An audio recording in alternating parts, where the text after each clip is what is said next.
Hello students, welcome back to Voice of Guru. आज हम बात करेंगे बहुत ही कॉमन लेकिन बहुत ही इम्पॉर्टेंट टॉपिक के बारे में, विच इज़ कोविड-19 यानी कि कोरोना वायरस। तो आइए वीडियो को शुरू करते हैं। Welcome back to Voice of Guru. आज हम एक बहुत ही कॉमन से लेकिन बहुत ही इम्पॉर्टेंट टॉपिक के बारे में बात करेंगे, या कह सकते हैं डिस्कशन करेंगे, जो है कोरोना वायरस के बारे में यानी कोविड-19। इस वीडियो के अंदर हम कोरोना की जो स्टेजेस होती है, उसके साइन एंड सिम्टम्स और प्राइमरी केयर हम क्या क्या ले सकते हैं उसके बारे में बात करेंगे।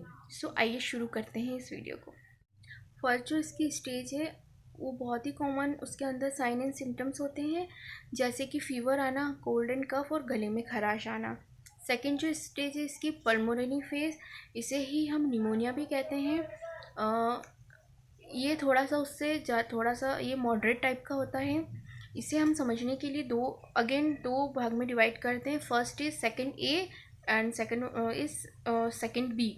सेकंड ए टाइप के अंदर हमें ऑक्सीजन की ज़रूरत नहीं होती है, हमारा ऑक्सीजन का लेवल मेंटेन रहता है। और सेकंड बी के अंदर हमें ऑक्सीजन की ज़रूरत पड़ती है, यानी कि इसके अंदर जो हमारे बॉडी का जो ऑक्सीजन जो लेवल होता है वो कम होता जाता है।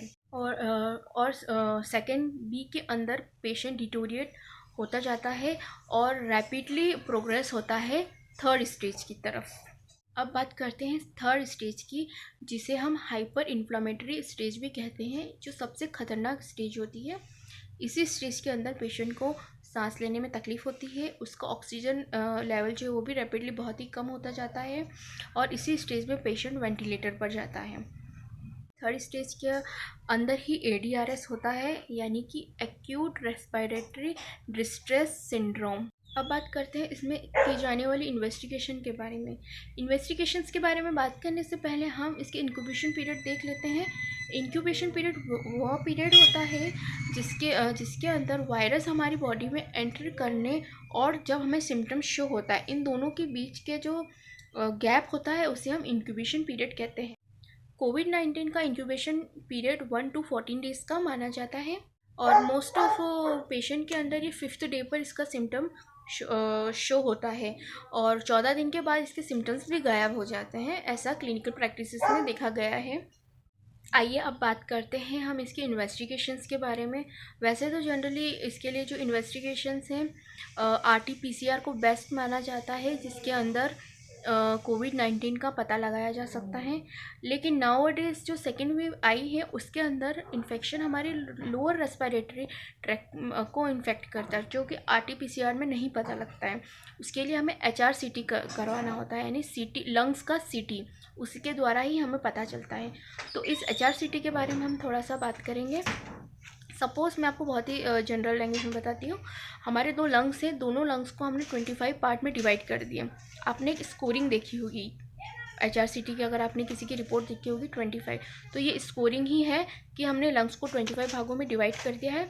फिर कितना पार्ट हमारा लंग्स का अफेक्टेड हुआ उसके आधार पर स्कोरिंग की जाती है। जैसे कि किसी का 19 आता है, 14 आता है, 10 आता है। अब स्कोरिंग के हिसाब से इसकी सीवियरिटी के बारे में बात करते हैं।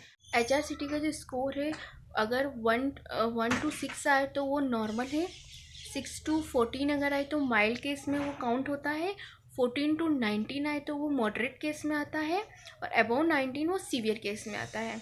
उसके अकॉर्डिंग ही जो डॉक्टर्स है आपका ट्रीटमेंट करते हैं। अब हम बात करेंगे कि हमें HRCT कब कराना है, RT-PCR कब कराना चाहिए। जैसे कि डे टू डे लाइफ में हम देख रहे हैं कि बहुत सारे लोगों को इन सब के बारे में नॉलेज हो चुका है, तो थोड़े से भी सिम्टम शो होते ही या थोड़ा सा भी कुछ भी उनको दिक्कत होती है वो डायरेक्ट टेस्ट कराने के लिए चले जाते हैं। ऐसा उन्हें नहीं कराना चाहिए विदाउट डॉक्टर की प्रिस्क्रिप्शन थे। पहले आप डॉक्टर के पास जाइए, डॉक्टर से बात कीजिए, जब डॉक्टर आपको बोले तभी आपको करवाना चाहिए, नहीं तो उस टेस्ट करवाने का कोई मतलब नहीं होता। क्योंकि जैसे कि मैंने बताया है आपको, एक इंक्यूबेशन पीरियड होता है, उस इंक्यूबेशन पीरियड के अंदर अगर हम RT-PCR टेस्ट कराते हैं तो ही हमारी रिपोर्ट पॉजिटिव आएगी, अदरवाइज़ नहीं। मान लीजिए हमारे सिम्टम्स हमें हो के अगर हम ठीक हो चुके हैं, ठीक है, हमें कोई सिम्टम्स नहीं है, कुछ भी शो नहीं हो रहा है, फिर भी हमारी कई बार रिपोर्ट पॉजिटिव आती है। क्यों? क्योंकि हमारे बॉडी के अंदर वो किल्ड वायरस तो है, अगर उसको थोड़ा सा भी पार्ट अगर डिटेक्ट अगर हो गया तो वो पॉजिटिव रिपोर्ट बताएगा, इसलिए हमें अननेसेसरी नहीं कराना चाहिए। और रही बात HRCT की, HRCT भी हमें डॉक्टर के प्रिस्क्रिप्शन के बिना नहीं कराना चाहिए, क्योंकि उसके अंदर इतनी हाईली रेस हमारे बॉडी हम एक्सपोज करते हैं उन रेस के अंदर जो हमें और हार्म करती है। और वो चीज़ भी जो HRCT भी, वो भी एक टाइम पीरियड के बाद ही डिटेक्ट करेगा कि कोरोना है कि नहीं है। अगर ये इस वीडियो आपके लिए किसी भी तरह से हेल्पफुल है तो इस वीडियो को लाइक कीजिए, मेरे चैनल को सब्सक्राइब कीजिए और कमेंट कीजिए कि आप और किस टॉपिक के बारे में जानना चाहते हैं। मैं कोशिश करूँगी उसके ऊपर वीडियो बनाने का या जैसे भी आपको समझाने का। सो मिलती हूँ नेक्स्ट वीडियो के साथ, इसी के साथ। Bye bye.